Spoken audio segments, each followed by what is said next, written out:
अगला पढ़ते हैं। कौशिक सुनेहु मंद येहु बालक। अब जब परशुराम जी बहुत क्रोध में भर जाते हैं तो वहाँ विद्यमान विश्वामित्र जी को संबोधित करते हुए कहते हैं, जिनको कि कहते हैं कि कौशिक। कौशिक यहाँ पर विश्वामित्र जी का नाम है कि हे कौशिक, सुनो, ये जो बालक है इसकी बुद्धि मंद है, यानी ये मंद बुद्धि बालक है। कुटिल काल बस निज कुल घालक।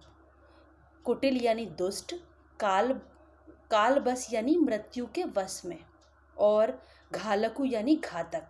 तो ये जो बालक दुष्ट है और ये मृत्यु के वश में आ चुका है, क्योंकि ऐसे वचन सुन करके मैं इसको मृत्यु दे ही दूंगा। और ये अपने कुल का घातक भी है, अपने कुल का नाश करवाने वाला भी है। भानुवंश राकेश कलंकु। भानुवंश का मतलब होता है सूर्यवंशी। जैसा कि हम जानते हैं श्री राम सूर्यवंश के थे, तो उनका कहना है कि ये सूर्यवंशियों पर राकेश कलंकु। राकेश क्या है? चंद्रमा।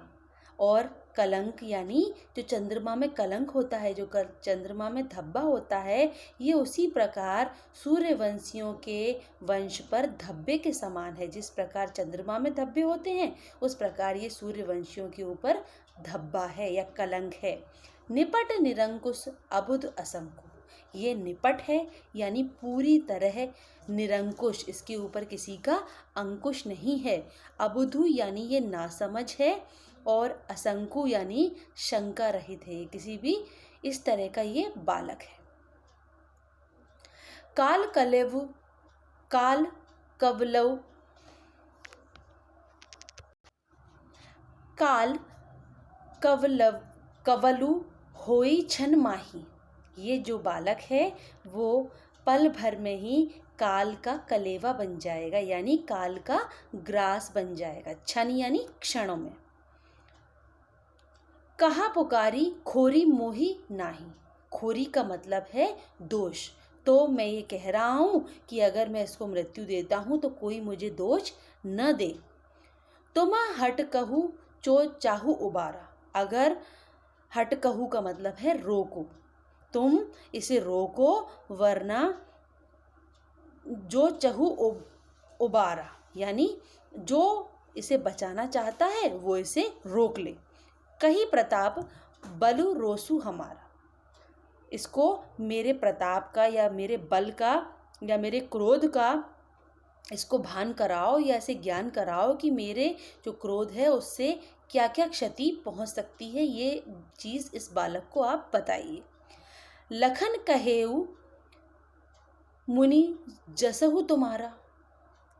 लखन कहेऊ मुनि सुजसु तुम्हारा, यानी लखन कहते हैं कि हे मुनि, ये जो आपका सुजस है, सुजस यानी सुयश, जो आपकी प्रसिद्धि है, ये किसी और को कहने की ज़रूरत ही नहीं है। तुम ही अछत को बरने पाना, क्योंकि तुम ही इसका जो वर्णन है वो इतना अच्छा कर रहे हो कि किसी और को आपकी प्रसिद्धि बताने की ज़रूरत ही नहीं है। अपने मुँह तुम आपनी करनी। तुमको अपने मुंह से ही अपनी प्रशंसा करनी है। बार अनेक भांति बहु बरनी। कितनी बार तो तुम इस बात को बता चुके हो या इसका वर्णन कर चुके हो कि तुम कितने क्रोधी हो, कितने महान योद्धा हो, ये हमें बता चुके हो। नहीं संतोषु त पुनि कछु कहु। अगर आपको अभी भी संतोष नहीं हुआ है तो आप फिर से इस बात को कह लो, क्योंकि आपको बार बार अपनी महानता का बखान करने की आदत है। जनि रिस रोकी दुसह दुख सहु। कई बार जो है आपने अपने क्रोध को सहन किया है, लेकिन अब इसे सहन मत करो। मतलब अपना वर्णन अगर आप करना चाहते हो तो इस बात को अपने अंदर दबाओ मत, इसे प्रकट करो। वीर व्रति तुम धीर अछोभा। जो वीरता का व्रत धारण करे रहते हैं उनको जो क्षोभ जो है क्षोभ रहित होते हैं, उनको ये सब करने की आवश्यकता नहीं होती। गारी देत न पावहु शोभा। वो व्यक्ति अपशब्द कहते हुए शोभा नहीं देते, क्योंकि वो वीरता का व्रत धारण किए हुए हैं और उनको गाली देना या अपशब्द कहना अच्छा नहीं है। सूर समर करनी करही, कहीं न जनावही आप। युद्ध में जो वीर होते हैं वो अपनी वीरता को दिखाते हैं, यानी कि वीरता को प्रकट करते हैं युद्ध करके, अपनी बातों से ही वर्णन नहीं करते उसका, जैसे कि आप कर रहे हो। विद्यमान रन पाई रिपु, कायर कथही प्रताप। जो शत्रु होते हैं उनको पाकर के व्यर्थ बातें करने वाला कायर होता है।